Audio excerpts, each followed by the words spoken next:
City Girls. What they say, 6,000? Yeah, 6 to 8,000. 6 to 8,000. I didn't believe that number. I thought it was like just sales. I still don't believe it. I think somebody put that out because the numbers be the physical sales plus streaming. Yeah. I think somebody put that extremely low number out, counting only the sales as like a jab at them. I just can't see that happening. If I'm wrong, I'll be the person to tell you I'm wrong. I don't see. Not saying that because I saw a lot of people saying, there was no lead single. There's no it hype. was quiet. They cold, which is all true. Yeah, all of that's it was true. quiet. I don't know of an artist that signed to They cold a major. musically. Yes. Yeah. Well, that matters. That matters.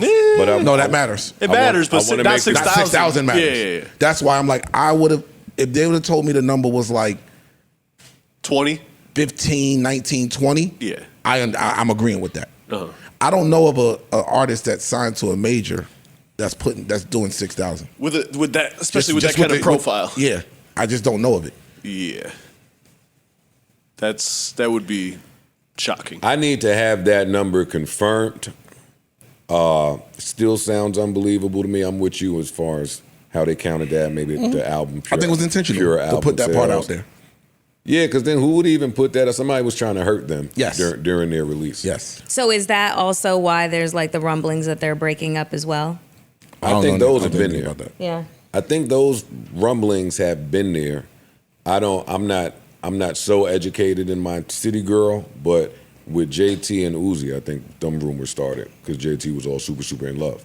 And I mean, I'm not trying to add to none of these rumors, but if you look at it today, like Carisha's pretty big. Yeah. She moving on. Carisha is pretty big. winning the awards. I don't think she cares at all what this album numbers. Her profile is her profile. She's established a profile outside of music, which is what a lot of these newer acts are doing today. Yeah. Like, the music is the introduction. That's it. I'm not staying here. I have a plan to go over here, and that's where I'm gonna make the money at because ain't nobody buying no albums anyway. And if they're in a 360, I mean, whoever is behind them ain't dropping them. No. They ain't getting rid of them. Good point. This is not back in the day where your deal or your next effort was totally relying on what your album did. Like these girls are valuable. Your deal and all of that now, or your next project is valued on your current profile, and that's bigger than music. Yeah. She just won the media hip hop platform award for the BET Awards. 2 years in a row. 2 years in a row. Big Carisha. Like her stock is high. Ain't nobody dropping her. Carisha, come give my award, girl. Give my shit. That's a. Like I did see the alleged DM conversation somebody had with JT, and I don't believe any of that stuff. I don't believe none of that shit. Well, what did it say for the people that don't know? It was just, I can't stand that girl. Oh, wow. Yeah, stuff like that. It was like somebody having a back and forth with her. But So then that must have been when those photos came out from their listening party where it's a photo, so it's a split second in time, but they captured what could be looked at as Carisha like rolling her eyes at JT and the distance in which, whoever's creating this campaign that they are on the outs with each other and it's a foregone conclusion that they're going to break up. It's gaining traction because everybody's kind of seeing it. Could be intentional too, because the sales might not be great. So like, let's stir up some shit that'll make people go check this shit out. Exactly. I wouldn't be shocked by that being a tactic. Roll out. Yeah, I hate to use your shit, but everything's a rollout. Yeah, it just could be. Again, every time I say that, I just look at the timing. You get what I'm saying? The album just dropped. We ain't heard nothing about them breaking up like this. We haven't seen text messages and all this type of stuff until after the album dropped. Right, and it was a little bit quiet about that. And my question, when stuff like that happens, is why now? And the only answer that makes sense is promo. But again, I'm not believing that number back to that. I need to be more educated in my city girls propaganda or rumors before I have a take on this. I like them. I do think there'll be a void if there's a breakup between them. I don't. Me either. There's a lot of people that have. It's a bunch of new girls that have come into that space that's talking that same jargon. It's not even talking that same jargon. For me, they all do it different. It's evolved a little bit. And that's the problem that they're having. I agree with you there. that talk has evolved a bit. But I think, you know me, I think all the girlies do it a little bit different. They do, but what I'm saying, I say it evolved off of them because what they were talking, the average girl can't relate to. A couple was playing that game like they were talking. The newer crop are speaking to the regular, like the average girl out there. It's like City Girls 2.0. Like now, all of us relate to what they say. Can y'all speak to why is it that when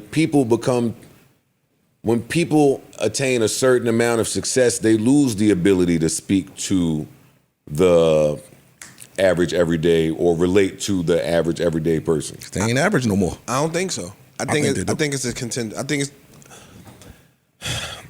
it's the person. Because some people have 50 Cent. I'm just throwing a name out. Right, and an example. This guy's the greatest. Like I just think that when 50 Cent talks, he could still be relatable to the average street dude or the person of whatever life or path he's walked. I think they still relate to that. You think he's the exception? I understand what you're saying. You think he's the exception? He's one of them. A lot of them. He's one of them. I don't count 50 Cent for nothing. Yeah, by the way, he's one of them. I'm just saying. He's like one of one. True. It's like when, for example, like when Wayne had made some comments, and people were highly upset about it. But it's like, bro, you're so far removed that you don't really and that's what you don't really understand what's going on at this level. And that happens to a lot of people. You grow, you get a lot more money, you experience in a different lifestyle. Yeah, you remember to start the grind, but now you live this life so long that you can't relate to this no more. I think J. Cole is very rich and still speaks very everyman. True. I think it depends on when you got rich. He's a great example of that. That's a really good. That's a really good one. I think it depends on when. And be clear, I'm not even just. I know we talking music because that's what we do here. But when I ask that question, I'm thinking about the scope. Yeah. Right. Athletes, like when I everybody. went to NBC for whatever I was doing up there, there were rumblings that maybe Steve Harvey wasn't as relatable after he got his Family Feud bag and this bag and this bag. Right. He says he does say some shit that the common man would look at like, shut your ass up.